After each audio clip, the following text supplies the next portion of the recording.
What's up, everybody? Welcome to the Radical Roots podcast, where we dig deep to reach high. And of course, always progress through action.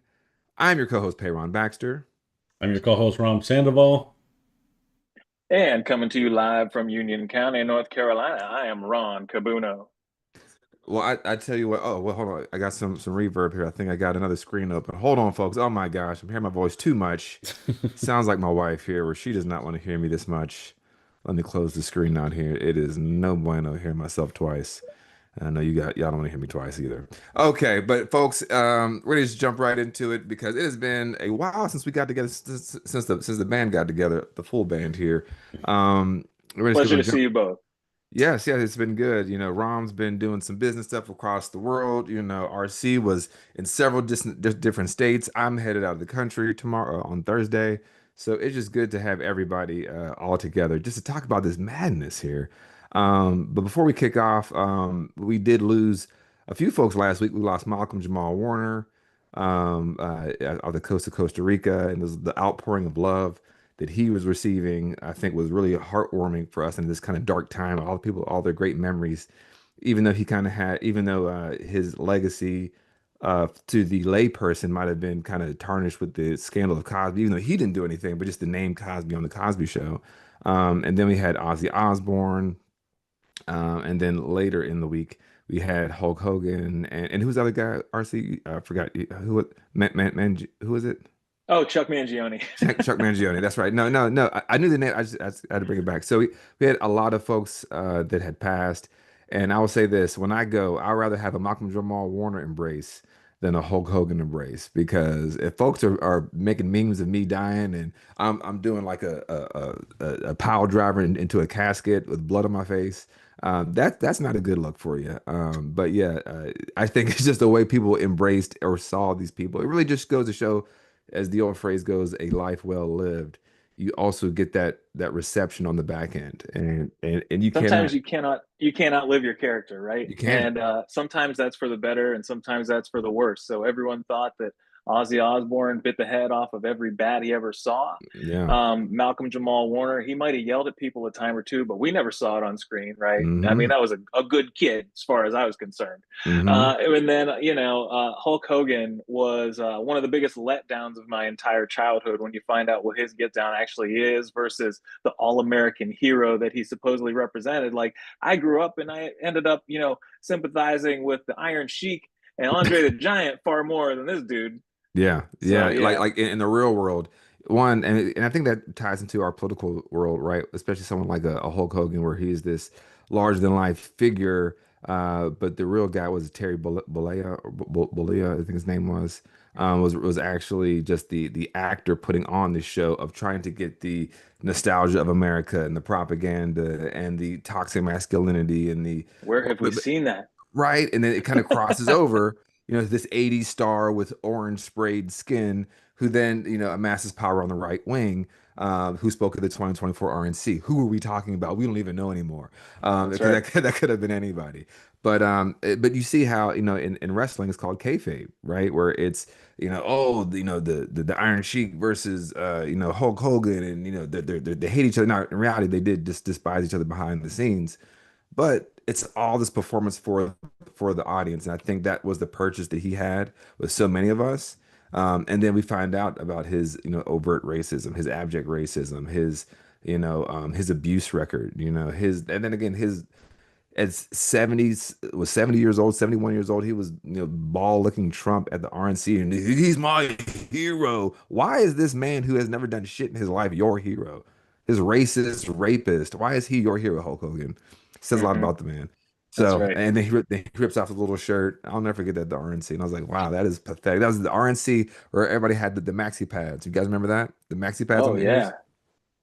Looked like Idiocracy. It So, looked like a scene from Idiocracy, and it continues to do so. So I guess we'll look forward to the President Camacho. the UFC, whatever WWF wrestling match outside the White House on next year. We'll have to do without They him. should have no problem setting up that stage because now the entire Rose Garden is concrete, right? So should be real easy. It's Anyways, beautiful. It's beautiful. So yeah, no, but yeah, I just want to touch on that again. And rest in peace to Malcolm Jamal Warner. But And real quick, obviously I rest did in want to piss. touch on some of my my travels real quick because I went to St. Louis and I had Yes, not been yes. there before, and that place is really Mm, amazing.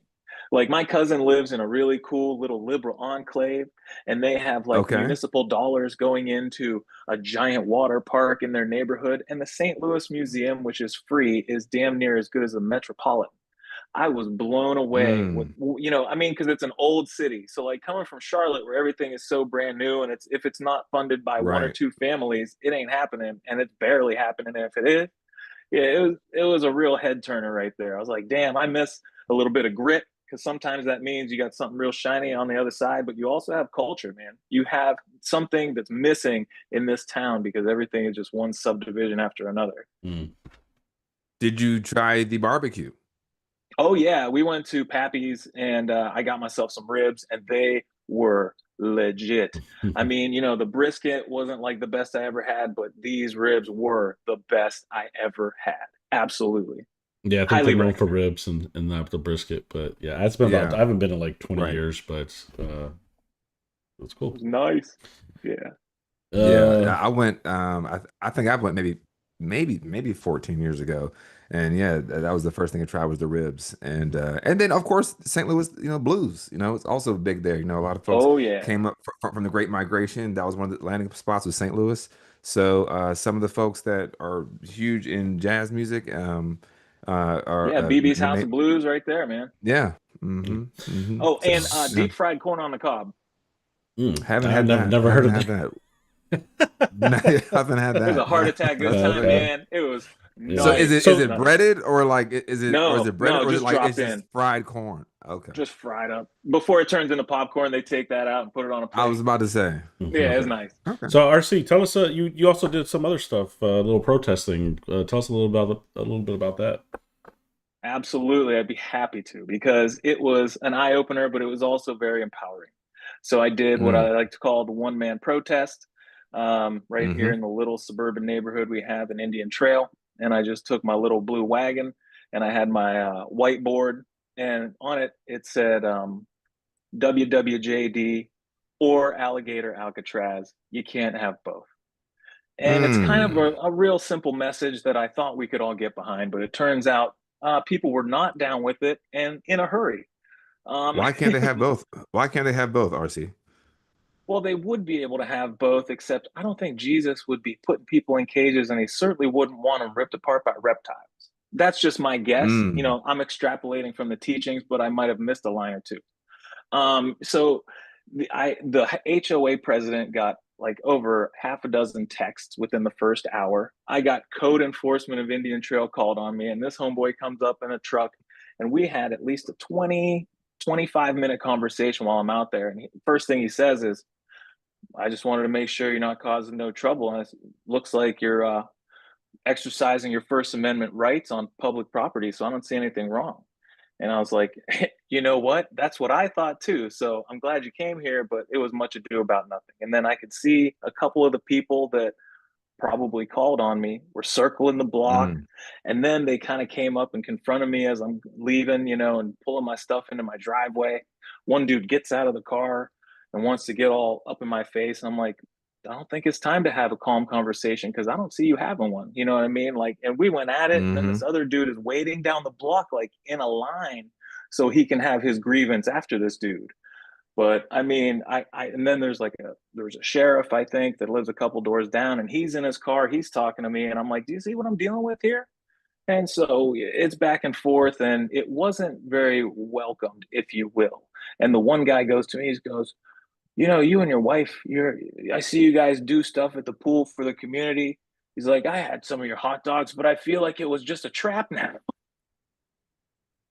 Yes, the good old Frankfurter trap. The Yes, the liberal hot liberals are known dog for that. trap was, Yeah, I said it for him. Glizzy Gladiator.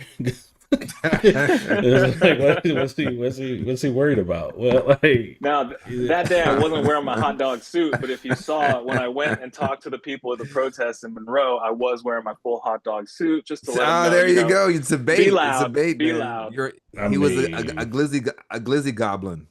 That's right. So it was really cool, but it was also something that was like super bare bones. Like, here's your first step, right?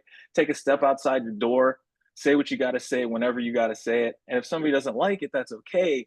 But I they wanted to frame it as though I was trying to demonize people with certain beliefs in the neighborhood, where it was the exact opposite. I wanted to let people know who have my same views that they're not alone, and that don't have to That's be right. afraid, and that they have people on their side right down the street, and they Yeah. might not have known that. So Well, they do now. yeah, that's good. They kind of outed themselves too, right? Like I remember canvassing back in Waxhaw and talking to a lot of folks in neighborhoods, and I was even a surprising amount from my perspective of Democrats or Harris supporters who all really didn't realize that their neighbors were also some Democrats and Harris supporters, because they were kind of drowned out by these MAGA flag waving lunatics, and they felt kind of scared and alone. So I think Indian Trail is similar city. Probably see a lot of that, and these guys that come circling the block and getting out their cars, they're kind of exposing themselves for what they are, right? So I Yeah. guess Like, what are you against? Right? It's like, I'm trying to sit here. He's like, "Are you preaching?" I'm like, "What do you mean I'm talking about preaching? I'm just using these words of peace. I'm not trying to use words of division. We're talking about humanity here. It's not political. If you want to make it political, Mm. we could do that, and we could talk about who's got a solid grip or a more solid grip on reality and humanity than the others. But that wasn't where I was going with Hmm. it. It was yeah, I think literally Right. just an appeal to reason. Yeah, I think it's good that you're out there trying different things. I think making some of these people feel uncomfortable, and like making them feel like they think every white guy is just this like MAGA Trump lunatic, um, Surprise. and that gets under their skin too, right? And I think, like you said, to the people in your neighborhood, it's like, oh hey, like there's a white guy that looks like me, or hey, as a woman, I feel a little bit more comfortable knowing there's a man, in the neighborhood that support some of the things I do. So yeah, keep us posted on those one man protests. Absolutely. Yeah, It's going to be a regular bravo. occurrence. But the guy was like, "Yo, Bravo. why aren't you?" The guy from code enforcement, he's like, "Why aren't you down at Sam's Club? You get a lot more eyes on you." I'm like, "Dude, it's my first day. I'm starting slow." Yeah, Right. well, that There's no rule book to this. I could be anywhere. I they could want you be to. here. I could be Yeah. there. I could be anywhere. Then they can say, "Oh, you came down from Charlotte, or wherever you." Instigator. You're a pay. Yeah, paid. Yeah, They paid. paid you to move here. They paid you to buy that house. I Yeah, got my George I mean, Soros check right here. yeah, yeah. that's right. I'm still waiting Right. on. I'm still waiting on all of mine. Yeah, I guess I invoiced it correctly. So there's some other things happening in North Carolina today. I think North Carolina is kind of in big trouble. I can't say that I'm surprised, but we No. essentially had Governor Josh Stein some recent bills. I think there was a total of 14 that he vetoed recently, and today the Senate went to work to override some of those vetoes. Raise your And hands if you think we need more guns in schools. Right. well, Right. yeah. So Making sure. Yeah, you want to go? You want to read through them real quick, Ron? The ones that they Yeah. vetoed. yeah. So first off, it took, in order for them to be successfully vetoed, they needed some Democrats. So if you recall, in the 2024 election, Democrats got rid of the Republican supermajority, which means that the Democrats could actually veto and keep the bill.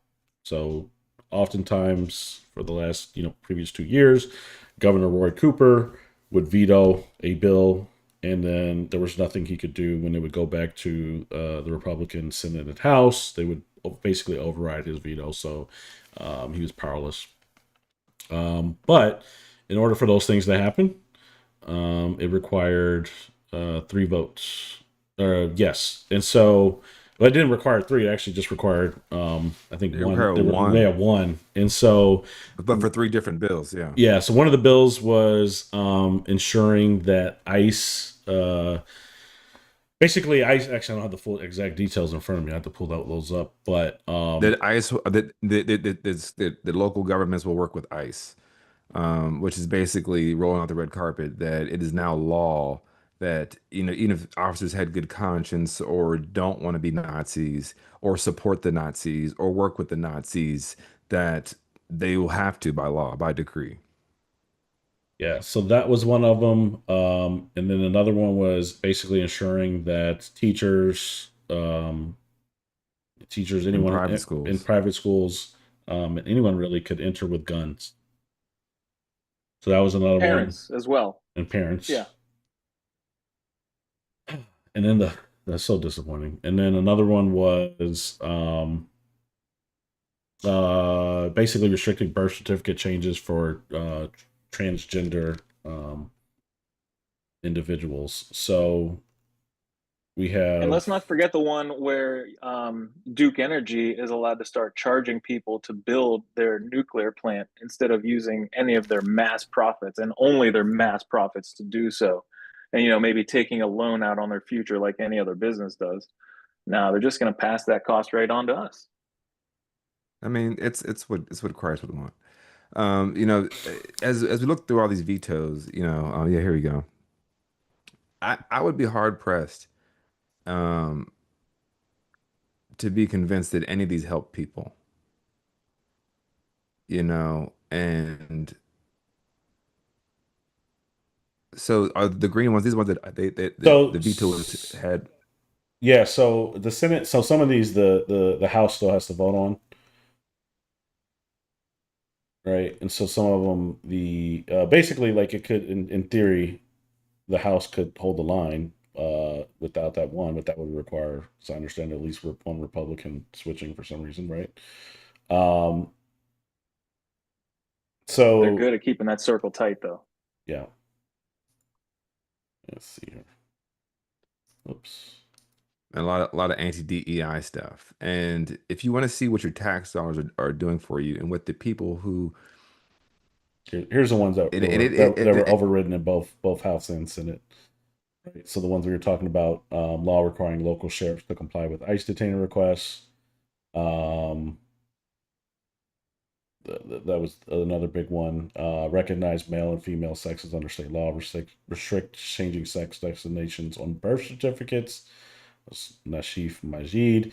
But really, Carla Cunningham and Shelley Willingham were the two that kind of just kind of locked up and overriding. Yeah, and now the auditor who was given excise power in the last couple of years now might be the most powerful person in state government, which makes no sense at all. no. Yeah, so like But this, but again, right before Republicans lost the supermajority, they gave the power to the North Carolina state auditor, which was the only seat that a Republican won the statewide, really just to maintain power. And so and then people, including these three Democrats and others, they want Democrats to keep playing by the rules and not stoop to their level and not fight harder, but just really continue taking the it. question, but the question becomes, what is their level? Like, I know, like we can read off what's going on, but like we have to get to a point where like, why is this happening? If we're not asked, Gerrymandering, right? It's like but but but how many but not times in not a row? No, no, no, no, no, Okay, no. Not even like that's procedurally why this is happening, right? Because okay. there's a process called gerrymandering. But like we have to keep going back to why this is happening in the cultural moment that we're in. Because if at the end of the day, if one party knows that their ideals, their platforms, their policies are wildly unfavorable with the general voting majority of North Carolina or the country, they will do everything in their power to entrench that power. But we have to be asking why and what are we leaving on the field to not push back on that, right? So like what I'm reading, I read those ones that were passed, the ones that still need to go to the House. It's why are the elected officials doing this right now? Like, why does like we have a a a laundry list of things that we need to deal with. We need to deal with houselessness. We need to deal with Social Security. We need to deal with Medicare, Medicaid. All these things that are truly impacting the lives of all American citizens and here in North Carolina. But they're passing these ridiculous bills that do only one thing, which is take away and to harm people. And I do truly believe that when you have an ideology that is really rooted in human hierarchy and in oppression, the only answer that you ever will have to be punishment. So we're going to punish you for thinking the wrong way. So we're going to take out DEI from schools. We're going to punish you for voting the wrong way. So we're going to roll back your rights. We're going to punish you for being the wrong gender or being transgender. So we're going to like it's all punishment. And Hmm. this does not help anything. It only harms. And if we're not having that conversation, we're just kind of talking about it like as the HB this, that, and the third, and I think we're missing the moment as a people who need to fight, who need to. It's almost like we're leaving our livelihoods and our future up to these elected officials in these iridescent halls instead of being like they're people like us, but they are part of a movement. And just because three Democrats crossed over does not mean that we the people still don't hold the power. It's almost like we are forcing our power to be onto them instead of us reclaiming our power. So Sure. because we're not understanding why this is happening, and it's all looked at as just kind of pushing paperwork around. So that's why I get frustrated when I see all this stuff because people are kind of like, oh, it's all over. It's like it's not all over. Trans people still exist. Kids will still get shot in school. That's their parents' world. That that they love them and they brush their hair and they brush their teeth and they fed them and clothed them and picked out cute names and painted their rooms and they were going to be dead. Yeah, I mean, like you have compromise after compromise over the past probably 20, 30 years, and it was one pebble at a time that then added up to the point where the Republicans and MAGA were able to push a boulder over the cliff. And now the floodgates are open and they're going to do whatever they can with all the power that they're seizing. So I think that sometimes when you have people who are saying we're going to fight fire with fire politically, like gerrymandering in some of the states, they're saying, well, we're going to start playing by these underhanded rules that you are just because we have to be able to level the playing field in some respects. And that's dangerous too. That I think too, and I'm not against gerrymandering, back against gerrymandering, but moving into our next topic. But, Also, well, go ahead, go yeah, ahead. I did want to play a clip from Representative Carla Cunningham today, when she was talking about immigrants, because she's based out of Mecklenburg, as is Okay. Nashif Majid. And one of the replies to somebody had posted the Mec Dems Hall of Shame, and one of the replies was, "So it's not a big tent party. True diversity is respecting and tolerating different views, even some we may differ on." So that's where this is what, like, I mean, Go ahead, play the it's clip. I exhausting. got a comment on the other side. Okay, let's see if I can get this up here.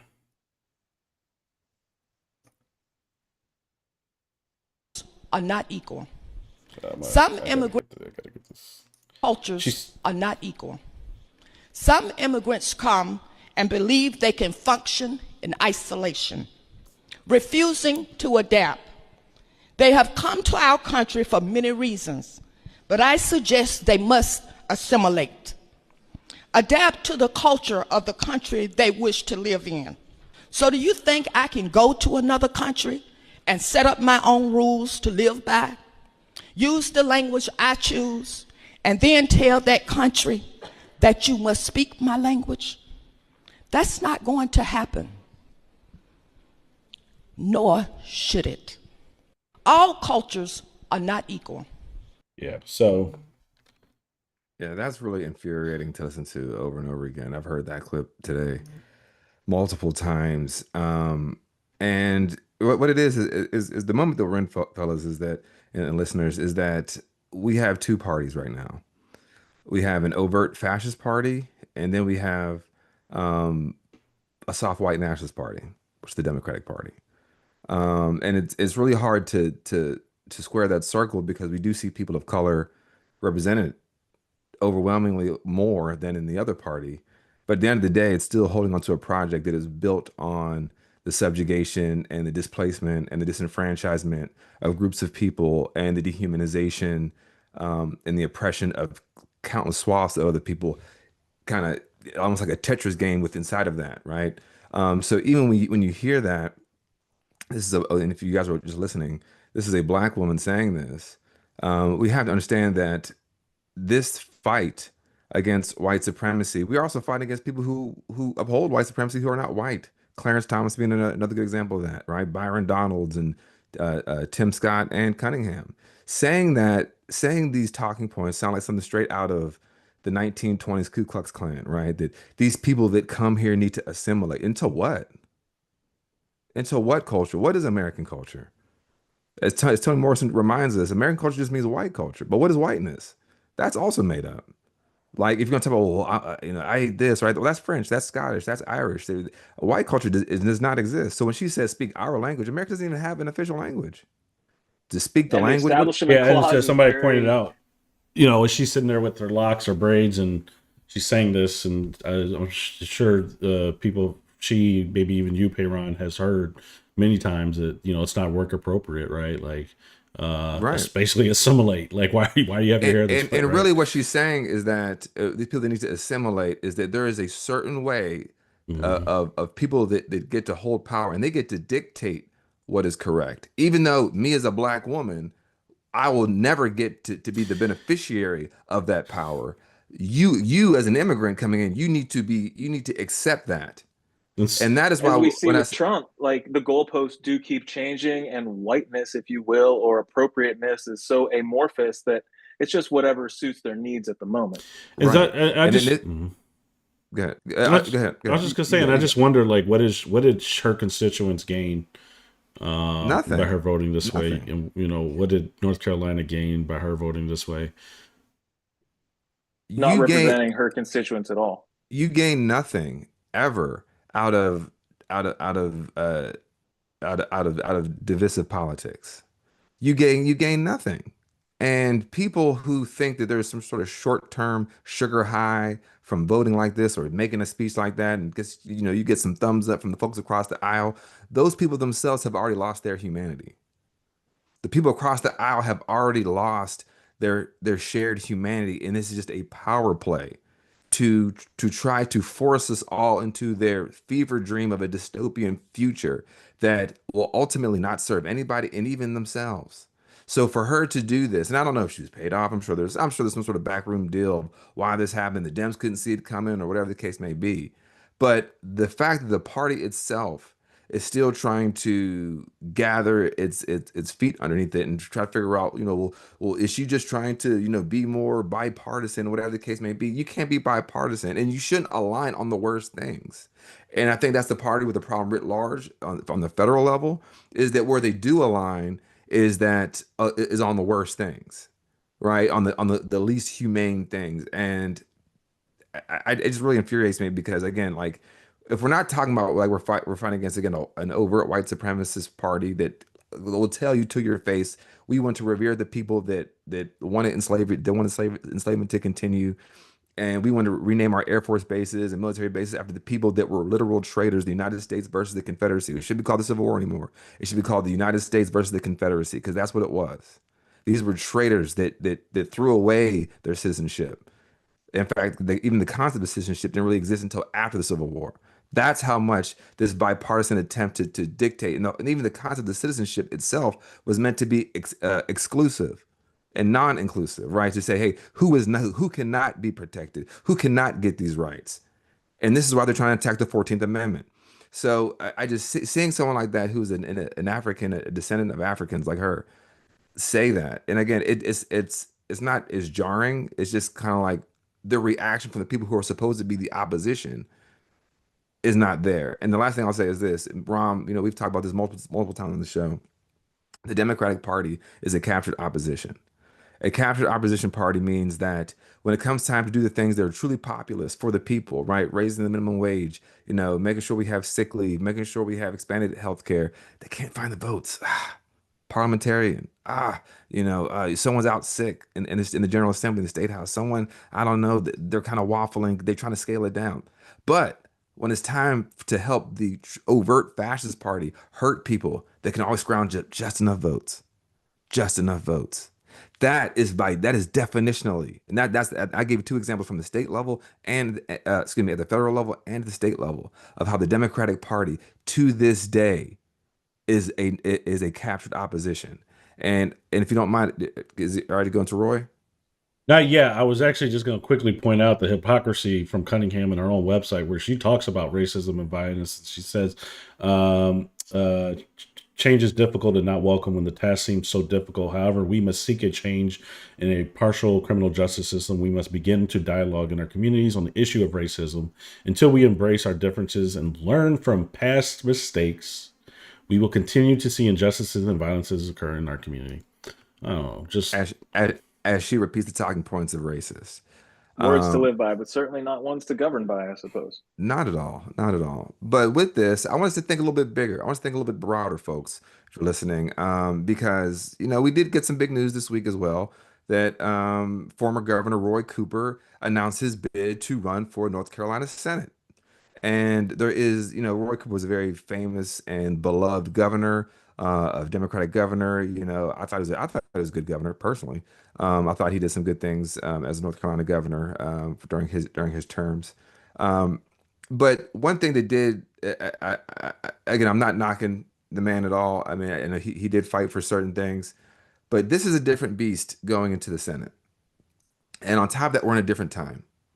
Um, and I saw the reaction of local Democrats in the state party, just kind of fall over themselves and, oh, Roy's our boy, and Baba, go, Roy, go, go. Again, no shade to Roy Cooper. I don't think that he's a bad person at all. I do worry about the celebritization and tokenization sometimes of these of officials who aren't really offering anything. And to go back to Cunningham, and we were talking before we started recording, if we just accept the D and not look at what a platform is, what you're standing for, what you're going to fight for, you can easily fall into that Cunningham situation. You can get a John Fetterman, if you will, in the Senate, right? John Fetterman was a quote unquote beloved mayor in Pennsylvania. Actually, he wasn't. He chased down a black guy with a shotgun in Braddock, Pennsylvania. So whatever. But it can allure, it can pull the wool over the eyes for a lot of the folks in the state on this for state level runs like this. So for Roy Cooper, yes, he has a popularity quotient, but also, what does he stand for? Like, to be honest, as people are getting pulled off the street by masked men who are probably 3%er oath keepers and proud boys, if you're running for Senate, you're not trying to abolish that Nazi ICE.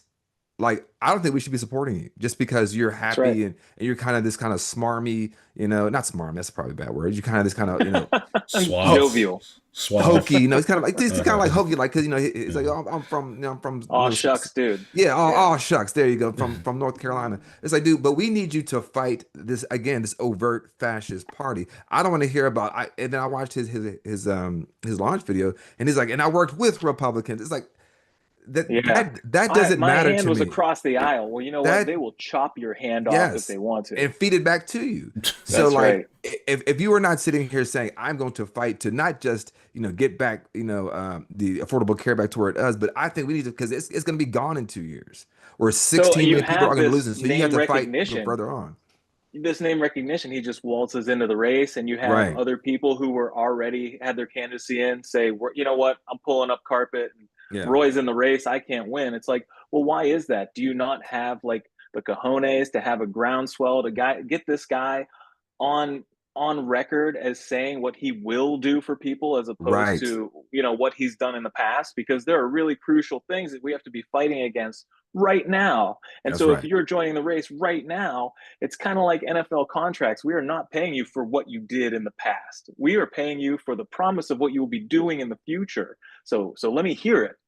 Right. Old Roy, let me hear it. Yeah, I don't know too much about Wiley Nickel, but he was in the race as the Democrat. But as soon as Roy Cooper announced he was running, he went ahead and dropped out of the race and endorsed Cooper. So uh, And so now you won't have a Trump running against him because you got the Watley person who's going to be Hmm. running on the Republican side. So that Hmm. is kind of um, good, I guess, in some respects, because Donald Trump's name is mud right now for all different reasons, and it could completely tank by the time the election comes around. So that could be a total L. So they might be able to squeak out some kind of semblance of a race because she's not in it.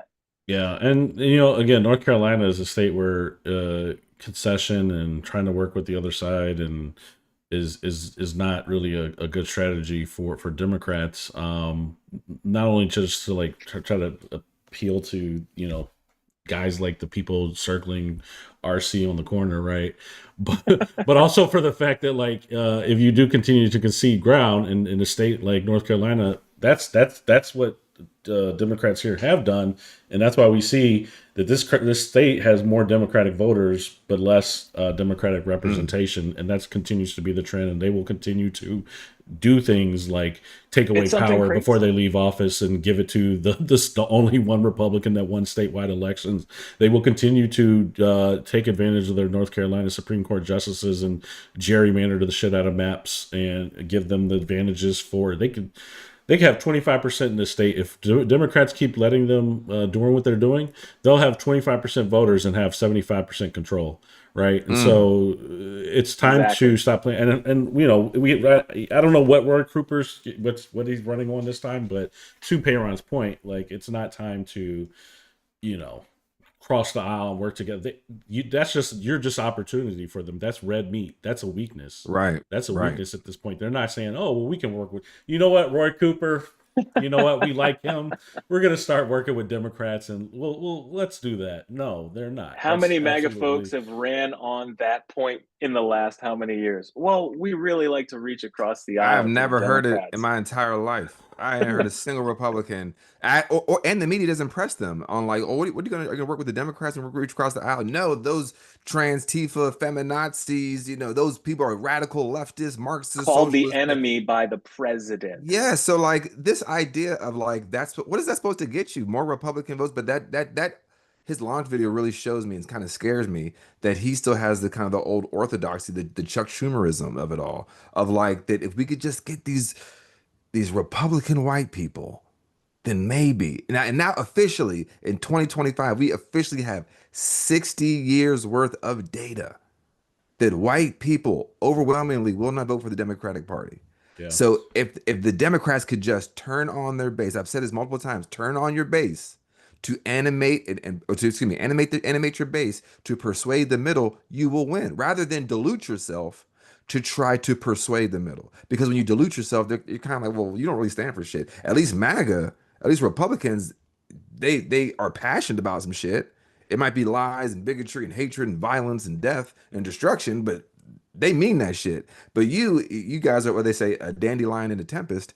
Where like whatever the ways the wind's blowing is the way the what are the spores, where those things like dandelion go. But you know that's what scares me about this moment. And I saw this brother who's he's in the SEC State Executive Committee, and he's a very vociferous black man. He speaks truth to power, and he was ironically kind of approached with this kind of well actually response to his Roy, because his point to about Roy Cooper was like, well, I think we should have a robust debate about in a primary. We should let the people be able to decide. And how did this happen with Wiley Nickel dropping out? Well, again, I'm not a fan of Wiley Nickel. He's an APAC shill, but you know. And that's also a problem because it's even in local politics, because AIPAC will put money behind people who will then win against truly progressive people and then put us in a situation where we have a devil's bargain. So that's why that's dangerous. But they were basically accosting him saying that, like, we all got to get behind Roy. We all can get behind Roy. And he's kind of like, well, that's kind of the problem. Like that we all have to get behind somebody versus us having our us being able to press these people and push them to a certain direction, or they start seeing the polling going for candidate A over candidate B, that might have them change their stances.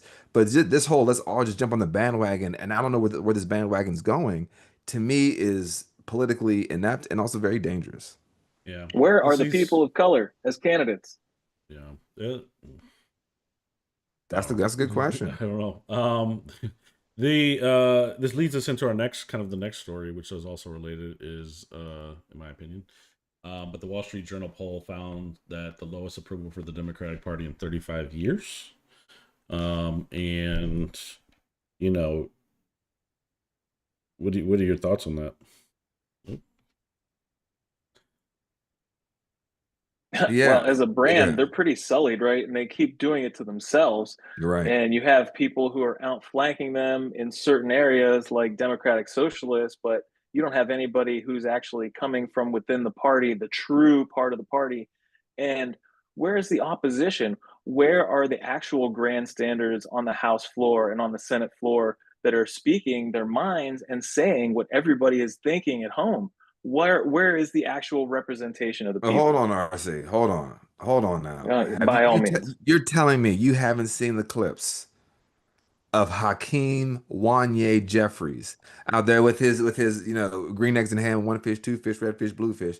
I'm telling you, Democrats will respond at a time of our choosing. Let me tell you I think something. that if you poured Let me water on t him, he might short circuit because he does I, sound like a robot. I speak like a metronome when I'm talking because that is the way I keep people on me. Or, you get Chuck Schumer out there saying, "What kind of bull is this?" And he's sitting there just, going on about Iran while people's health care is getting taken away. There is just this delta between where the Democratic base is and the Democratic leadership is. And to be honest, guys, we got to be real about it. If this was any other country, I mean, I wouldn't be a Democrat, And the thing is, I'm not a Democrat, and that's what's crazy. None of us are Democrats, and when I say that, Joe, like like the regular people, because the party is supposed to represent you. This is the choice we have. We have either, again, I'll go back to it, we have the overt fascist white supremacist party, and then we kind of a soft white nationalist party.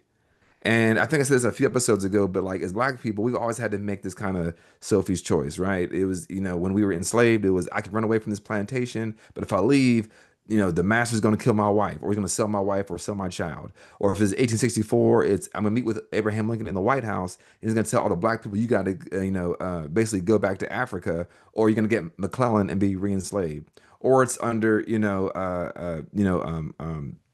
Nixon, and he's pushing the war on drugs. So like, there's always been like this lesser of two evil situation. But what I want us to be in this moment, while everything's being stripped away, is where we find our hope and power and our ability is to imagine.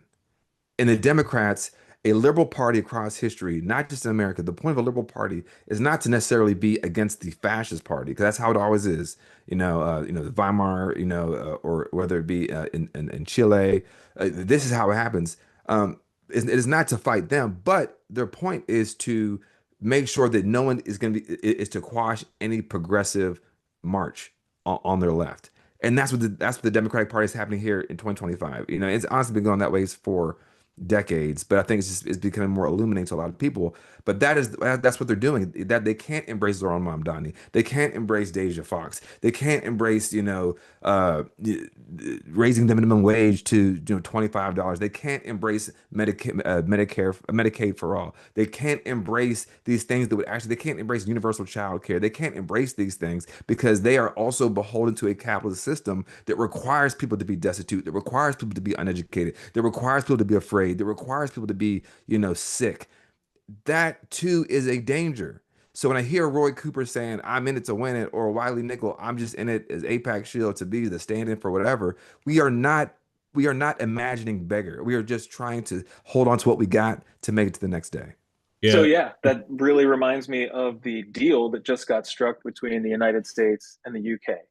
So it's basically the art of the deal come to life, where Donald Trump proposed these giant tariffs against the UK, and they settled on 15%, which is way more than they ever thought they were going to have to pay. But Right. he had the audacity to put that shit out there in the Mm-hmm. first place. And you know what? You settled on way more than you ever thought you were going to get. Mm-hmm. And what if you did that in the right direction? Mm. Yeah, no, that's it. The thing about the Republicans that I give them is that when they get power, they wield it. Yeah. When Democrats get power, what is the first thing Democrats do? We've already said a few times in this episode. They run directly across the aisle. What can we do? Conceded. Obama, he pulls so much shit. Apologize. He pulls so much Concede. shit out of. Yeah, I mean, you They're gotta think about Merrick. when They you give vote. them Merrick Garlands. They watered Yeah, down exactly, right. ACA. The water. They Hey, he gave them their bill, and he then they watered it and then down. they and they He he chose compromised, and they said it's trash. He gave them their he chose bill. Romney Care, right? That was Mitt Romney's plan out of Massachusetts, right? That's what the Affordable Care Act truly was, right? It's this idea of what can I do to appeal to these people, rather than what I'm going to do what's right for as many people as possible. If this is going to help everybody, I don't care if you're disabled, I don't care if you're black, I don't care if you're white, I don't care if you're trans, I don't care if you're an immigrant. This will help you. because that is the point of the government. And the Republican project, I've said this before as well, the Republican project for since its inception in this modern era, if you will, not the radical Republicans post Reconstruction, but I'm talking about during, after the Southern strategy and all that good stuff, is meant to convince as many people as possible that government does not work for them. Yeah. So when it doesn't when it doesn't work for them, they say, well, look, it doesn't work. You don't need, we need a king. You don't need this stuff. So all these fake patriots, all these people that are coming to RC, on his block who call themselves patriots or Americans and waving the flag, and I'm sure they have a flag outside their house and all that good stuff. These are people that don't truly want freedom. Yeah. They want the freedom from freedom. And that is one thing that fascists themselves do. You don't need, we will free you of having to make nuanced decisions and to understand things and to read books and talk to people. We will free you of that. Just put all your power into Mark Robinson or the General Assembly or Donald Trump. When on our side, it's like, no, tell me about your policies. Did you know this is actually going to impact people? Did you see the CBO score? Did you see this what the top economist said? And that's not as sexy to have, but guess what? It'll save your life. It'll I save think someone that we else's were life. resting on our laurels, obviously, for a very long time. But like when we were growing up and I was going through high school, you were seeing the United States drop in the global rankings in education. And Mhm. I would say to myself, well, that can't be right, or maybe it's Mm, only in certain areas. But that's exactly what the Republican Party has wanted for a very long time, because a very dumb population is one that is willing to capitulate. that's And right. of course, they're for homeschooling. You're not going to learn shit. Like That's right. essentially, your parents are going to try to teach you as much as their dumbasses could remember from high school, and that Right. that is supposed to be a professional education. Nah. So Hmm. yeah, I once you think don't know nothing, fall for anything. Yeah, I think the Republicans, and then we see polls like this, they want to believe that, like, everyone's done with the Democratic Party, but Oh yeah, I think a they're lot of just it, as unpopular, I right? think, yeah, I think a lot of it's the delta between like you said, the Democratic base and Democratic leadership, because I think a lot of the base is tired of softballs like Merrick Garland or special prosecutors having to be brought in because they didn't want to have bad optics against Donald Trump, and then here comes Donald Trump swinging his dick around in an axe Day like one. day one, and he said, "I don't give a," and My they don't give you did. my personal lawyers are going to be in the top of the Talking criminal right, jail. right, Hey, right, hey, right. hey, zero fucks given, right? And he doesn't care about no special prosecutor. He doesn't care about the Mm-mm. law. He doesn't care Well, about they're the Constitution. special because they're He mine. They're doesn't care mine. That's about why the they're special. Constitution. They don't care about any of that. Meanwhile, Inspectors general. Democrats are, Firing all them. Yep. well, we're gonna get a special prosecutor who's never, done XYZ because he will appear impartial, and we'll drag it on for 4 years. And where does this Trying type to of find stuff the given? Barack Merrick Obama Garland, of like, each position. Right. nominated. Well, but this is the curse of liberalism, right? Because liberalism is ultimately, if you think about it, they're just, institutional maintenance. That's all they are, right? Like they're not reformers. They are there. So as the right rips it down, as the right threatens it, as the right punches holes and sets it on fire, the job of liberals is to say, let's hold on to this. Even though it's Right. on fire, even though it's broken, let's hold on to the broken glass in our hands to make it look like the shape that it used to be in. Instead of being like, Mhm. no, okay, maybe it's broken now. Toss that shit, build some shit that now can be stronger, that the other side can't break it no more. And that's going to take all of us coming together and listening to the people who are most affected first and foremost. But they don't want to do that. No. So I mean, even that brother who was talking about Roy Cooper, one of the responses was like, I saw the line in there and it said, um, "This is better for our democracy." What is our democracy?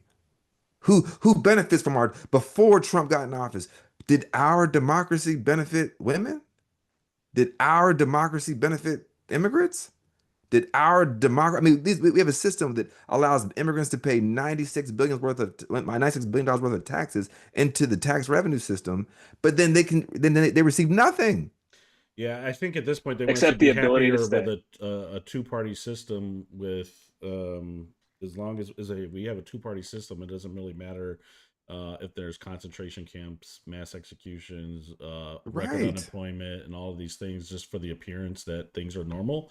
At this point, I would say it's better to let it burn down. But like let's choose and back the type of people who display well our values, right, and what we actually really want, as opposed to, again, conceding for a Democrat or Democrats who, again, New York is a great example, right? And I know New York Mm-hmm. is a more progressive city, but um, like the power's with the people, right? And they'll sit there and try to tell you, well, Jewish folks in New York, they're not going to vote for Mamdani, and they'll Not true. tell all kinds. Plenty of them that will, He's yeah. a socialist maniac, and all these things. And you see the Democratic Party, Hakeem Jeffries and Hochul, all these people are kind of coming out and saying like Mamdani's not being stern enough and condemning Hamas. Like, okay, why are you're not condemning Israel and the IDF, right? So like, why are we asking, like, reframing these conversations? I'm just tired of, and I'll withhold judgment on Cooper, but until he starts saying more. But yes, to your point, even the little nuggets are there, the signs are there, that we should be wary of, and how do we push candidates like Cooper to actually have messages Yeah. that are echoed within the base, because the base is doesn't just want business as Good usual. old, good old, sitting on the fence, on my fishing pole. No, I don't give a shit about that. I don't care how small in North Carolina you come from. We are at a point where people are losing everything. The bottom is falling out of countless people and underneath countless people. And the society is moving towards a direction where we are now normalizing violence. I know we're going to talk about the Blackstone CEO that was shot, or not CEO, chief executive. I don't think it was a CEO. It was one of the top executives. And then what does that mean? What does that mean in a time where people are becoming more radicalized by their material conditions? And if you are not meeting and addressing people's material conditions, people will take their own lives into their own hands, even if that means ending their own lives. And Mhm. I'm not promoting violence. I'm not condoning it. But we at a certain point you had to look at these are causal effects, right? If you choose it, as the old phrase goes, if people are starving for so long, eventually they will eat the rich. Yeah. And that's what we're seeing kind of play out. And people think that even this system that is meant to grind you down, meant to keep you working until you're about 65 years old and then you die a couple years later, that's a good system. That's an unsustainable system. And people are realizing, hey, wait a minute, but even if I do make some money, I will eventually be taken out too. And that's the goal is to you want to move up these ladders to become the CEOs or these top level executives or be a billionaire one day. But you look at Elon Musk, he has to have his own child around his neck as a bulletproof vest because he knows people he's hated so much. And he's the richest man on earth, supposedly. And he has to take copious amounts of drugs to be happy. That is not a lifestyle that is sustainable for most of us. And most of us don't want that stuff. But a lot of people are still tricked into this kind of system to say this is what's good, and anything outside of that must be extreme. Zora Mamdani wanting to make buses free and make them faster, that's extreme. But what's not extreme is making sure that homeless people die on the street. That's normal. Accept that. What's normal is that you don't get paid a living wage. That's normal. Accept that. What's normal is that your food, water, and medicine is poison. That's normal. Accept that. And we have to reject it. And if we're too busy just responding to Republicans, what are we not doing? We're not imagining. We're not thinking. We're not organizing. We're Mhm. not talking. We're not saying you deserve better, Mr. Republican, who's talking to me on my one man protest. You deserve better. That sentence right there is so disarming to people. You deserve better. Yeah. It's hard, like, because it's hard. We're in this. I'm sorry, real quick, but No, go like ahead. we're in this polarized world where, like, if the Republican mindset is whatever liberals say, I have to be against. Yeah. But if you tell somebody you deserve better, no, no, I don't. I don't deserve better. It's hard. It's hard to fight that, I right? think the Roy Cooper thing, it kind of exemplifies what you're saying, because the reaction is like, and even my own education, I'm like, okay, he's not a Republican. I'm like, when I say I don't really know what he stands for right now. I mean, but like that's true. Like it should lead with that. And I know a lot of people would say the exact same thing. Is like, because he's the best person he has the best chance of winning, He's and a he's not the totem of a Republican. bygone Right. era. That is He's a good point. basically just one more placekeeper for the American dream that no longer really exists. And we're see, both sides, all people kind of, believe the marketing materials that Hmm. you Mm-hmm. too can Mm-hmm. prosper and you too Mm-hmm. can become a millionaire or a billionaire.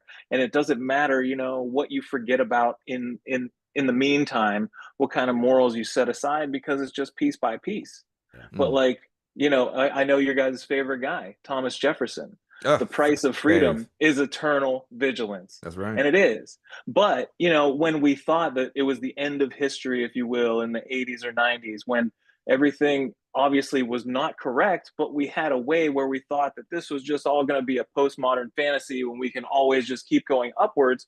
And you didn't realize that you had to always solidify the base while still reaching higher because Right. people are knocking the blocks out from under you at all points. Hmm.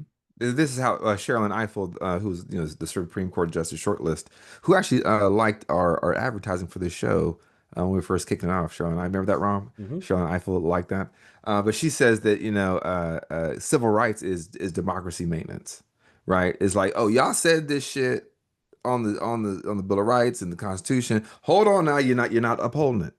Mm-hmm. And this is why they want, Fundamentals. right. This is why they want to get rid of all the civil rights, the DEI, and the woke. What they're really saying, anytime they're attacking woke, is they're really attacking civil rights. And one thing to kind of dovetail, and I know this wasn't on our agenda, but I just want to talk about because it is kind of a flashpoint culturally at the moment. But I don't know if you guys have seen the Sydney Sweeney American Eagle ads for their jeans. I Now, will watch it for research. yes, of course, with a bottle of Mm-hmm. Jergens, I got you, brother. No, but yeah, so the backlash to this ad campaign is that they're really espousing a lot of old school dog whistles, eugenics, damn near neo-Nazi rhetoric and propaganda. And some people, well, I mean, is this new that a jeans company is using a conventionally attractive white woman to sell jeans? That is not new, no. But I think it is an indicator of one where where we're headed as a you got up here on the screen now, where we're headed at politically at the moment. We were talking about this before we start recording. It is an indicator of where we're culturally going as it relates to race and where we're going as it relates to our economy and where we're going as it relates to your place with inside that hierarchy. So what do I mean by that? Sydney Sweeney's campaign for American Eagle, where she says that jeans are, because she went further than most ads. Most ads are just like she has good genes, that's old. And Brooke Shields did that back in the '80s. So that's not new. But then she goes a step further, where she's like, genes are passed down from your parents to their offspring. I mean, these are very right wing words. And then of course Sydney Sweeney herself was found that her parents were like MAGA folks, and she's like, oh, let's just agree to disagree, blah blah blah. So she goes into that, and then they chose someone who is phenotypically conventionally attractive. She has blonde hair, blue eyes, alabaster skin, of course, some large mammary glands, Say, you can say. if you will, tit bait, Are you if you having will. trouble trying to? But why is this important politically? Because we're in a moment where we talked about earlier, people are losing their health care, people are losing, their jobs, people are losing their ability to live, people are losing their income. But in a moment like that, the state must reinforce its hierarchies to those who they deem privileged or who they want to keep on their side. So what is the subtext within inside of this ad? The subtext is, even if everything falls to the wayside, your genes are still good. Yeah, I'm Did gonna you did you lucked out, and we're gonna play here in a second, that you lucked out on having the right set of genes. And the people who don't have the right set of genes, the people who are, the curse of Ham, that's what they used to call black people back. They used to use the Bible to say we were cursed, the curse of Ham in the Bible, right? The wrong genes. The people that aren't, blonde hair, blue eyes, people that Hitler would have said, even though he wasn't blonde hair, blue eyes, that he would have said was the top, the Aryan race, right? That is the subtext of this ad. And last thing I'll say here before we go to the clip itself is that Levi's did something after all this backlash. I thought that was pretty savvy. They ran just a one-page ad with Beyonce, and this is Beyonce has better genes. And I was like, you know what? Smart. That's smart. Just kind of hit this shit right between the eyes. Have one of the biggest stars, and I don't think even Sydney Sweeney's that big of a star. I know she was in Euphoria and a few other things, but like if we just look at it like that is what is talking to people, is letting them know that as long as you're white and you have blonde hair and blue eyes and you are from a Nordic, stock and all this type of shit, you're gonna be okay. You may not have no money, you may not have no job, you may not have no health care, you may not have no food, but guess what? You're white. And that's what happened. W.E.B. Du Bois called that the wage of whiteness.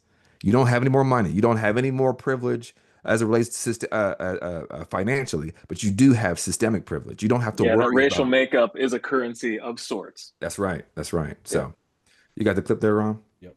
They make your butt look amazing. Sydney Sweeney's new jeans campaign is sparking major backlash. Genes are passed down from parents to offspring, often determining traits like hair color, personality, and even eye color. My genes are blue. The campaign has a clever slogan. Sydney Ugh, Sweeney that's has gross. Yeah. So See, I thought they were just gonna like kind of leave it at that, and just say, "Hey, our genes last no. a long time." And it's like, hey, you could say a little differently about how the longevity of the fabric is good, No. yada yada. No, but that was really overt and gross. She's like leaning into the eugenicist or jargon. And, Yeah. and the reason why it's scary is because like once we start getting to a place where we're normalizing eugenics, Mm-hmm. then policy can follow. Because these in the reaction from the right wing online, groiper type guys was like, yeah, this is our type of ad. No more woke stuff, no more trans people drinking beer. It's like this is what they want. One, they're all a bunch of unfuckable losers. Word to Mehdi Yeah. Hassan surrounded, and word to these, Robert Burns type people, these unfuckable losers. But Well, there they you see go. this That's type of shit. platforming fascism. In the Mhm. Mehdi Hassan interviews, that's just these are supposed to be non-starters. These Right. types of stances are not even supposed to be welcome in public discourse, and yet they're finding their way more and more. Yep. Now, but And there's it's acceptable to do say hell in public. It's acceptable to but call yeah, yourself a Nazi. yeah. Those now it's commonplace. So we Remember, it was a we joke. It understand was why a joke that's before, but now it's outlawed. like now it's already acceptable, right? It's outlawed in Germany. It's not outlawed here. That's what I mean. That's why it was, because you can say it was just a joke, but guess what? You're still going to jail, buddy, because that shit is not cool. Well, and I look at, so the gropers who were liking, the Sydney Sweeney ad. I think about a line from Rick and Morty, where Rick's like, I think someone was booing Rick, and he looks up and he says, "I don't care about your booze because I see what makes you cheer." And that's how I've always looked at MAGA since he came on that fucking escalator. Is that I don't care. Oh, you're a Marxist socialist. You're an extreme. Like I don't care about your booze because I see what makes you cheer. Mm-hmm. You go take a picture, a selfie in front of the alligator Alcatraz sign. You like it when black people are killed by the police and they're crying for their mother. Like you love that shit. Like yeah, or William McNeil Or Jr. in yelling at Florida. little 5-year-old girls going to an integrated school, like Oh, you love that shit. Yes, yes. So, as Toni Morrison said, when she was on a school bus, they pushed over the school bus, spit on it, and set it on fire. You love that shit. or So the I don't care about what your booze say because I see what makes you cheer. Sorry, Ron. it made me think of the other story with these North Carolina these guys in North Carolina. Did you guys see that where they were on a job site? Yeah, with the truck driver. Yes, crazy as shit. That's And again, so this is why we can't act like and I think the one problem the white liberals have had since, forever, to be honest, Martin Luther King warned us about this in his letter from Birmingham jail, is that they've always looked at racism as just some sort of like, interpersonal malady. They're like, well, it's just difference of opinion, and like, oh, well, that's just Uncle John or Uncle Ron or whatever the case may be. Instead of being like, you know what, racism is violence. Racism is a system that requires people to be, it's not even about being uneducated, because again, would you say George Washington wasn't uneducated? Would you say that Ted Cruz and Josh Hawley aren't educated? Would you say that It's about dehumanization and then the permission empower, structure to do whatever you need to based on empower? that. Yeah. Right, right. As Kwame Ture says, like, if a racist wants to hang me, that's his problem. But if he has the power to hang me, that's my problem. Racism is not about a difference of opinion. It is a negotiation of power, and that's what it's about. So these people, those guys on that construction site, that was some shit like out of out of some 1930s, like Tulsa shit. Like he was recording his potential own lynching. yeah. And we're sitting here talking about why don't we appeal to these people? Why don't we, I'm sure they loved Hulk Hogan, and I'm sure they think Israel has a right to exist and all the other silly shit that, the racist shit that's out there. But in reality, this is why, because it's been normalized by people who are supposed allies that And that we should just accept that. Sorry, I RC. think that it's also sometimes a mental condition. Like I was listening to Olbermann this week, And he was saying something about how someone likened it to a scoreboard theory of morality. And it had to do with, I think, the Oklahoma superintendent of schools who had Oh like yes. pornography on his Oh, computer, but he's Brian also the Walters. guy who wants to have 10 commandments in the Ah, classroom and that's all this right. stuff like that. So basically, it comes down to no matter how much I do wrong, as long as I do just one more thing that I deem right, I can put my head, to bed at night peacefully because I know that I'm at least coming out on the karmic right side of things. And it doesn't matter if that score is outweighed by one or a million, as long as you felt like you did what you believe to be right, then no matter, it doesn't matter, and it absolves you of anything that you might have done wrong. I think that's way more philosophical than it needs to be. I think again, it is a movement. And as long as you're working for the movement will always allow you to do whatever you do. Like again, it's because it's like I think sometimes we get too heady, and we're just like because I look at like evangelicals for example. Well, I'm How yeah, I'm thinking about the more like how Christian-based mind approach, who has to settle it internally within themselves, and that's no just one more out that they give themselves. yeah I mean that's power. You have the power to give yourself an out. But we as men can do that with other men. We as straight men can do it with the straight people. Whatever. It's all a system of power, right? So I look at it like Right. with evangelicals. How can black evangelicals understand Trump's danger, but white evangelicals can't? Mm-hmm. Like we're sitting here choosing to, right, we're projecting this shit that even they're not saying. They're like, I like Trump because he's saying this shit. Yeah, yeah. I'm an evangelical, but I'm gonna vote for the 34-time felon who went bankrupt 6 times and went on public TV saying he wants to have sex with his own daughter. That's who I'm gonna Mm-hmm. vote for as an evangelical Christian who runs a church, a mega church that has 100,000 people. Like we just normalize that and it's like, well, he's still a good man because he's a Christian. But I mean, Don't again, believe the tweets, and he's going to get abortion outlawed. I'm a single that's it. Single issue. single issue voter. Abortion and same-sex marriage. If you agree with me on that, you will allow everything else to go because in reality, all of that is a threat to, and this white replacement theory is that if you are this, I can't be for transsexuals or LGBTQ people because that threatens white babies. I can't be It's a for threat to the liberal order and human right. individual rights. I can't be for abortions because I can't be having these white women have abortions because in reality the lie was always told that it was black and brown people having the most abortions, but in reality, per Pew Research, the people that had the most abortions was white women, and hopefully right. I mean, of course, rightfully so. That's their body, their choice. But they saw the declining numbers of white people, and the majority of people who are under the age of 18 right now in this country are Latino. The browning of America is happening regardless, and no matter how punitive they get with these ICE Nazis, that's not going to change anything. Instead of trying to create a better society for themselves, their children, and for everybody, they think that the only thing they can do is punish people, and that's not going to work either. Yeah, We got to break their back politically. Yeah, I was gonna say I'm playing this clip because I think that these guys are empowered and they think that they have the law on their side, they have the president on their side, but just imagine these guys It was scary to watch. And just thinking like these little men and they're just coming at you. They sound like inhuman. They just sound like these. They're like little beasts. demons. Like these little dudes, like literally from a horror movie. But they're very much humans. And we gotta be honest, they're very much people, right? Well, with good, they'll go back and joke about it afterwards with good genes, right? I mean, the best genes. They got blue genes. Let's see. Oh, they're blue. Yeah. It's a double. Leave me alone.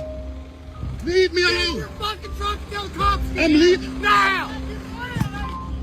Get me out of the fucking phone. Let's go, bitch. Let's go. Get in the fucking truck.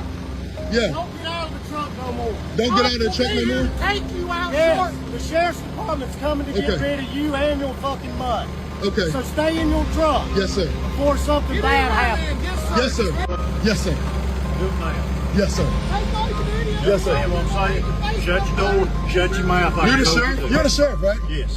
And you were trying to talk to me. I'm done talking with you. Shut the door. Can I draw the window down? No, roll the other window down. Hey, sir, you slammed the door. And that's all I'm recording. I'm going to put you in there. That's all I'm recording for slamming on the door. I didn't slam it on the door. The door? Yes, you did. Have it recorded. Get in the door. Okay, yes, sir. Yes, sir. Y'all going to jail. Y'all going down. This town going down. Yeah, this town going down. And then they proceed to flip over his truck, flip over his trailer and truck. They were saying that he stole. They was accusing him of stealing a phone, and so they dump over his entire truck and trailer, an 18-wheeler, and plant the phone. So the guy that ran up saying, "Get the fuck out of here!" in the lime green shirt, he accused the black man of stealing his phone. He found his phone next to his own car and then said the black man planted that phone that he stole back next to him.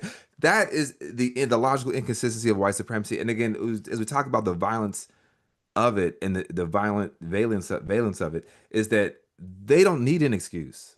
They burned down Tulsa off a lie. They burnt down Rosewood off a lie. They burnt down Wilmington off a lie. They burnt down, countless black massacre cities off lies. They don't fucking need a reason. It's a confident stance that they're gonna get out of it somewhere or another.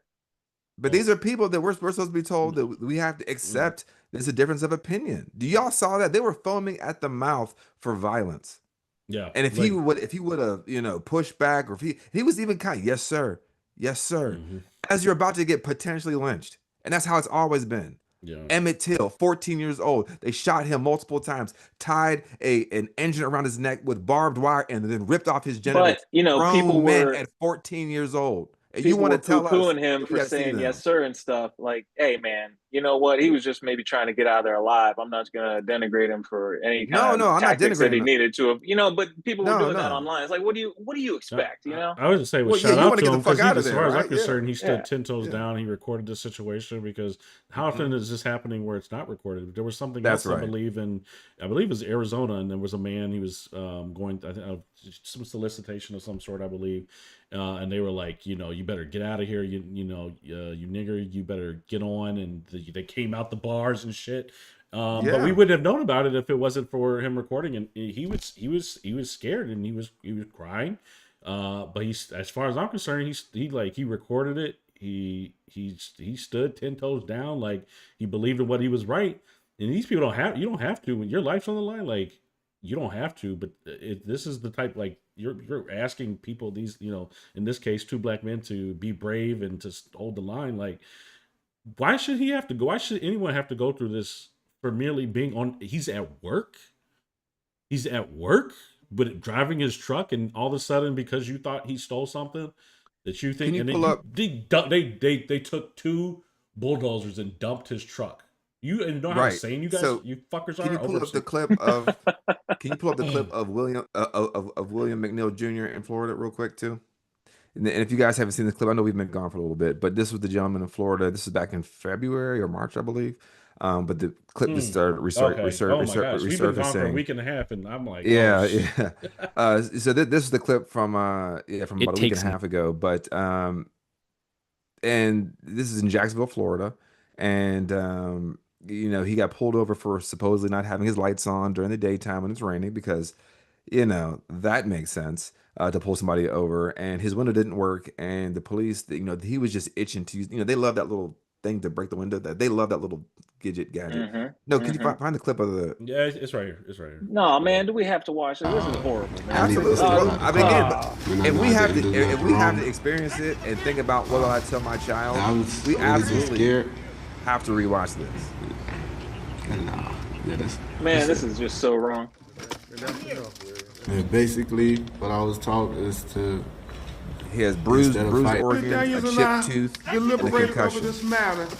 If you don't terminate this officer and you condone this type of police if you guys are just, you can turn the volume down. Then what is your reason?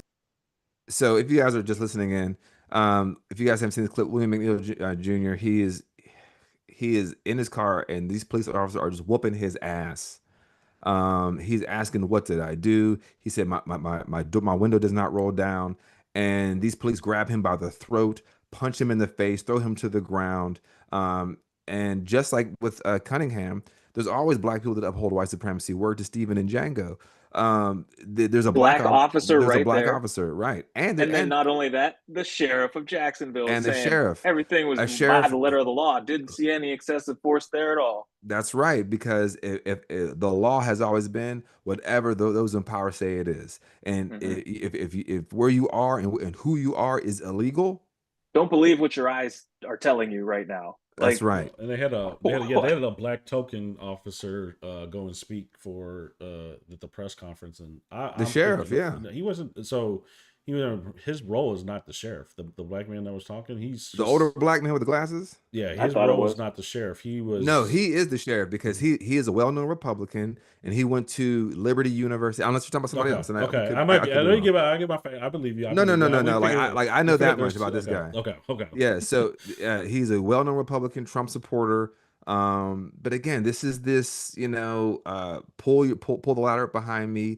This divide and conquer, which colonialism always does to people who are subjugated and oppressed. As long as I can get to live in the nice neighborhood, in the house with the whites, with the whites neighborhood, and they know I'm the sheriff, they know I'm the lawman, they know I'm cracking the skulls of these other Negroes out here, they gonna respect me. But the exact minute his daughter's boyfriend comes to his house and they don't know that's his daughter's boyfriend, and they give him some shit, he's got to side with the people that gave his daughter's boyfriend some shit, and his daughter will then resent him, and that's how that type of shit works. So like this moment that we're in, this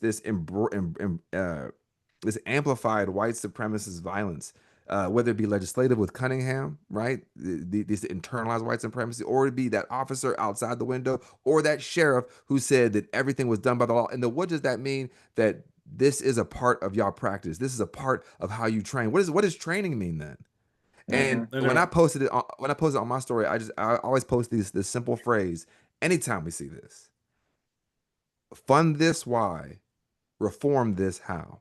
Because we constantly get told, you respect the blue. Look, first of all, I don't got to respect shit. Okay. As a people that did not ask to come here, my ancestors' wildest dreams was never to fucking be here, to never get any of these degrees, to never get these jobs, to never get this money. My ancestors' dreams, as James Baldwin said, was to never see this place. So the idea that I have to respect an institution that does not solve crime, but it solves it at a clip of 2%, that does cause harm, that does, cause damage to people's property and people's lives. Why in the fuck do I need to support it? And then what goes back to, well, there's a good officer, there's a good officer, but the system itself is bad. And the system itself keeps lurching in the wrong direction. After everything that we saw in 2020, where did it start from? They made a it was mockery. The slave patrol. So it was supposed to be de-escalation tactics were supposed to come to the forefront. When said public opinion for about 5 months. Saying it. They said it. It was all. I bet it never really happened in practice. And so, and I don't foresee it ever happening in practice. They're taught these, and there's an archetype, and they're taught to be tough, not give any slack, right? And so then when we talk about, again, this goes back to like de-escalate the police. Yes, that slogan sucks, but when you were actually talking about the meat of what it defund, what did I say? De-escalate? That'd be nice. That would, but like defund. But it talks about talk about what do they call like not patrol officers, but the new way of community policing, right? And to actually have people that can talk through mental health episodes, or to like respond to non-violent things, because this is something. What did they say? He had a taillight? Like what was it? No, they said he did not have his headlights on. So headlights on, and then you got these, when it was raining. So then you got which is inherently violent, because new cars nowadays have the headlights turn on automatically. Right. So like if you have an old car, it's like this is how this started. This is how it started over. Again, headlights out, not turned on in the dark in the rain, right? But it ends with him getting punched in the face, dragged out the car, beaten up, stitched up. Come on, like, and so these are the police. These are the police that we are supposed to trust, and that we're supposed to put on the streets, and we're supposed to just keep funding and militarizing them, and give them all the gear, giving them all the guns, giving them immunity, right? Mm-hmm. These are the people we're supposed to trust, and we say defund the police, and that's a bridge too far. Actually, fuck the police. Right? Because this is where we're headed, and because they're not coming to say. And now, what did we talk about earlier? Now, police has to work with the Nazis. They got by law. So the idea Hey, Well, this it's is the beginning. honestly what kind of people seek out these positions to There you begin with. go. Right, it's a self-selecting job. There's a great book. I forget who wrote it. I haven't read the book, but it's called Warrior Cop. And in the book, the synopsis of the book, from what I understand, is they talk about that there's two types of people that, to your point, RC, that choose these jobs, right? Because they're self-selecting jobs, right? Very much like military, very much like police, very much like these type of roles. They said one is a warrior mentality, and the other is a protector. Now, I'll let you guys figure out the majority of which side people kind of see themselves in. But think about those two mindsets. If I'm a warrior type person signing up for the police, I'm going to work every day to do what? Go to war. I'm going into it. I'm grabbing my gun. I'm thinking everybody's a threat. But if you're a protector, what are you doing? You're probably saying, hey, this kid's strung out, or someone got harmed, right? But the problem with this is, and where these two things meet, is that when you have that empathy, you start to see, well, hold on, my partner over here, he did some foul shit. He stole someone's money, or he shot somebody, and I have to lie for him. So what happens is the protectors eventually get pushed out of the police force. And in fact, I have a frat brother. He was a police officer, and he was a police officer maybe for about 4 years. And he's kind of a guy who's always around with jobs. But when he became a police officer, we were like, oh, he's a police officer? Anyway, but then he quit. And then we asked him, we're like, why did you quit being a police officer? And he said, man, I just got tired of seeing so many dead bodies. I got tired of having to say something that also like wasn't true, to my higher ups and to the media and whatever the case may be. So he himself had that empathy and that compassion where he realized like this system isn't right. But everybody isn't my fraternity brother. And you are grossly outnumbered at that point because Right. you are the one protector to the There you 5 go. warriors. Yeah, and I The think bad and apple that's what you situation. talk about when you go back to the root of like cops and slave. If they were slave patrols, it was never out of protecting the Protection. community, right? And that's kind of the guise that I think it continues to be under. And yeah, I think we're about to find out the hard way how the dynamics between ICE, the most funded law enforcement agency in America, and how that affects the police. The police, even in the most liberal cities, are not going to get in the way of ICE. So it's what's coming is probably unimaginable. I can't remember the Supreme Court case. It was I was just trying to look it up. I don't know if it was Winnebago v. I forget the name, but basically that was in the late 80s that said that police they are not constitutionally meant to protect us or have to protect us.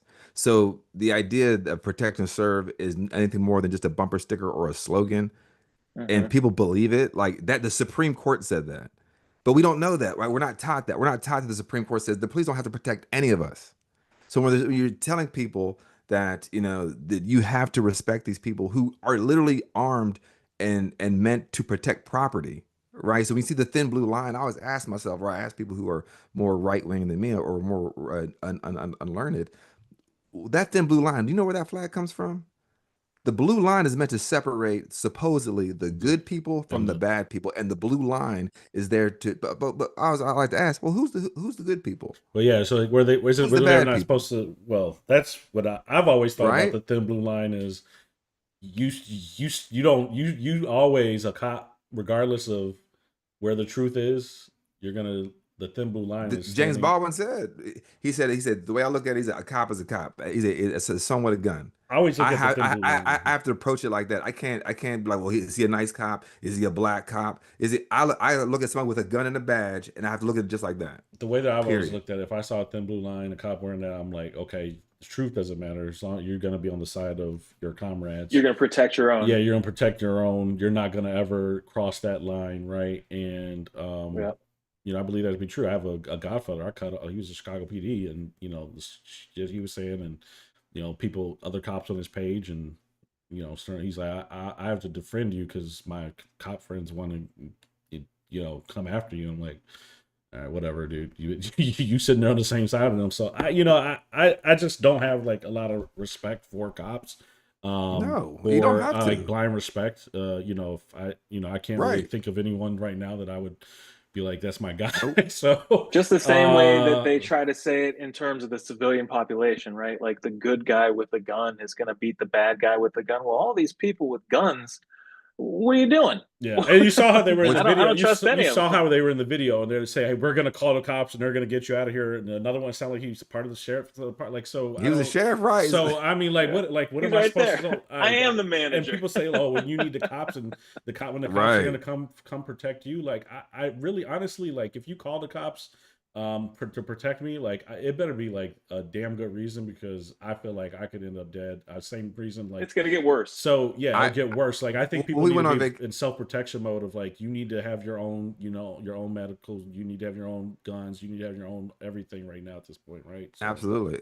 When we went on vacation with some friends a couple weeks ago, and so we're all black, and I asked the question for something that happened.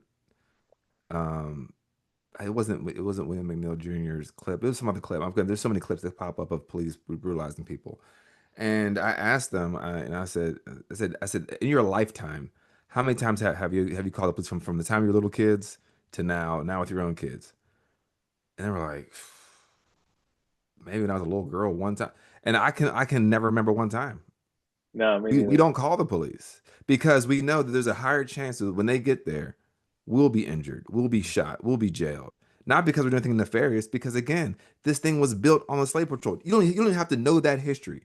That the slave patrol started in 1704 in this state at the time before it was called North Carolina, because it was called Providence, Carolina. You don't even have to know that history to know that this institution that will tell you that if you just pulled your pants up and stopped saying the N-word, we wouldn't shoot you, which doesn't even make sense. Because if you comply, which has always been a fig leaf over their violence towards us, because George Floyd was complying, he was crying for his You're mom. still gonna match the identification of the perpetrator, or whatever, or the description of the perpetrator, yeah, enough to and the reason why I've over the Mhm. past, the years, why I stopped really, at some point, I mean, I was always taught to, I don't know, necessarily trust cops, but to be wary, right? My mom taught me, just do whatever they say, don't fight back. Make it Like, home. Make right, it home. exactly. But there's some sort of like inherent trust about, being a kid and the good, the good guys, good cops, and the bad Propaganda. rebels, right? Propaganda. But at some point, like, obviously my view has changed, but one of those big things is, like, when there's these should be gimmies, like toss up, like, it should be very easy to say that yes, they should not have shot this man 11 times while he was on the ground, Laquan McDonald, whatever, when he was walking the other way. It should be very easy to say that they should not have shot Tamir Rice in 1 second because he had the appearance of older, toy gun. yeah, and being an older man, or Right. going around the corner and killing John Crawford 12 years because old. he had a gun, which is legal in this state of Ohio, in the Philando Walmart, which they Castile. sell it, right? So all of these things, and they can't condemn that. Well, he should have, I don't know, he should have did 3 backflips and a somersault. Like, what else do you, like, if they keep justifying the violence and the reactions, and they yell, stop resisting, and you'll watch a video and it's like, Right. what do you mean? They're Like, not they're resisting. they're just, that's natural for them to just start yelling stop resistant to begin with, and then you're roughing up and throwing people down, and you expect them to not have any kind of reaction and physical, because they're fearing for their lives. Of course. So, They have a right to defend themselves. all right, well, I'm gonna start well, whatever, when the time comes, I'm fearing for my life. Well, No, I mean the perpetrator is literally on the ground, maybe trying to cover their head because they don't want any more knees in the back of it. That's you right. call that, and says attacking, somebody's assaulting an neck for officer. 9 minutes while they so all of these no, things is like it's I'm currently reading the autobiography of Assata Shakur, and Assata Shakur, if you guys don't know, she was a political prisoner. She was framed by the United States government for a bunch of shit she didn't do. I mean, it's my first time reading it, and it's a truly, I was like, it's infuriating. It's thought provoking, and it really shows you what this country is, because as when you really understand what a political prisoner is, that really shows you what is at the height of whatever policy that we need to be focusing on, right? But she talks about this idea of complying, and she says that when cops shot, and this book was written decades ago, but she says that, like, when cops are talking about comply, stop resisting, she says it's natural for a human being to resist because your face hitting concrete hurts, right? Like, your face bouncing off concrete hurts. And naturally, you're going to wiggle or figure your way. You're not gonna be like, bam. But she's like, but why do they expect that from your black body? Because they don't see you as a human being. This, Dehumanization. this goes back to, the ideology of us in the fields. They can take that sun, they can take that whip. They don't feel pain. Robert F. Kennedy Jr., when he's getting confirmed, saying that black people deserve a different vaccine schedule because we have better quote unquote genes. Right? Racism working the opposite way. We don't deserve the right medications because we're stronger than them, right? So the reason they could say stop resisting, because why did your body move? Your body shouldn't move like a human because you're not a human. That's right. That's right. And it surprises them. Like, wait a second. Right. This is my fifth one today. All five people have been resistant today. I can't believe it. 5 faces on the concrete. How dare they? But anyway, Sick shit, dude. Yeah. We're at 1:30. We covered a lot of topics, and again, we're gonna take we're not gonna be here Thursday and Sunday, I don't believe, right? Unless y'all are gonna get a lot of traveling and stuff. I just got back from Chicago. Yeah, it's summertime. summertime, Hey, folks. it's summer break. You know what? If John Oliver and all your favorite folks are allowed to take their times. That's right. Ron, where are you heading? Where are you going? To Jamaica, man. So it's my first time going there. In fact, just got my hair done today. That's why I have it under my little silk do-rag here. The land of 1,000 lakes. You ever seen that commercial? The Gofa State is a white guy talking Jamaican. It's really good. You should look it up. I haven't seen that. I will make sure that I tell them that, and I'll say, my co-host told me to say this to you guys, and they'll be like, oh, okay. No, they'll be like, oh, we only know the Red Stripe commercial. Sorry. Oh, boo. Yeah, so we'll be down there. And, just good. It'll be our last vacation of the summer. We'll probably do something little when we get back, probably just for a little weekend getaway. But yeah, man. So if you guys, as just to touch back on the top of the episode, like with Malcolm Jamal Warner, one thing, even though it's sad that he died in a rip current off the coast of Costa Rica, I am overjoyed to know that he was on vacation with his family, which means that he took time to pause. He took time to be with those that he loved. And I want anybody that's out there listening to do the same thing. Take time to pause it. The world is going crazy. And even though the world's going crazy, he was in Costa Rica with his family that he loved and kept close to the chest. People still don't know the identity of his wife and kids because he loved and protected them. Mm-hmm. And let's not forget that he did die while saving his daughter. Oh, I didn't know that part. I didn't know that part. I believe that to be true. Oh, wow. But so even more so. But yeah, like just take time, folks. Enjoy this life. We get one shot on this blue marble. Love yours. Make sure that you're kissing your family and telling the folks that you respect and love, not cops, that you respect and love them, and embrace every single day. So that's all I got before I head out. What did you guys got before we head out of here? No, just right along with that, I think just be thinking about the next generation and how you want the world to look for them. Is kind of the inspiration is like, do we want them to just be fighting for status quo, or think about the world, what the world should look like, for them, and stop accepting crumbs, right? So, hello. And if you ask them if this should come if the their life and their prosperity should come at the expense of others, they'll tell you no. Like if you told them that somebody had to starve for them to be rich, they're going to say no. Right. Raise good. Somebody had to die for them to to live. That's a dark question, right? But like those type of things. I mean, they really are these little people. They're innocent. And they care about people, and they don't want to see other people get hurt. That makes them actually hurt inside too. So, wow. They start off with caring about others and being empathetic, and not caring about themselves and being self-centered. So think about their world. That's right. That's right. And evil is taught, and evil is shared. And hard questions are hard questions, not just because they're tough to answer, but because they're tough to ask. So go and do a couple of those. Love is also taught, compassion's taught, empathy's taught. So just to add, just not trying to steal your thunder there, bro. No, you're right. Absolutely. Reinforced in my opinion, but yes. So thank you. This was a good show. We didn't get to talk about the other things. I don't think they. It's all right. I don't think they would have. He's on the list. list. Oh, Trump's on the list, of course. He's Duh. on the list. Ghislaine's getting a pardon. Pardon, right? And Israel, that will put everything to bed. So yeah, that's and good. Israel is a terrorist state, like they've Yes, been in right. genocide, Mass starvation, right? Yeah. So, and the DOJ is corrupt, and the NYC is the only thing we didn't get to dissect. I really have no idea what to make of this NFL shoot. I don't really have enough information, but all of those things just kind of pale in comparison to I think what we talked about tonight. So I'm happy we spent some time, and we look forward to seeing the audience in like a week and a half or so. Until then, yeah, I'm sure. Like we only got 4 states left. Like, what happened? It's a long week, man. What happened? Yeah, a lot probably will happen, but we will see y'all when we see you. Peace.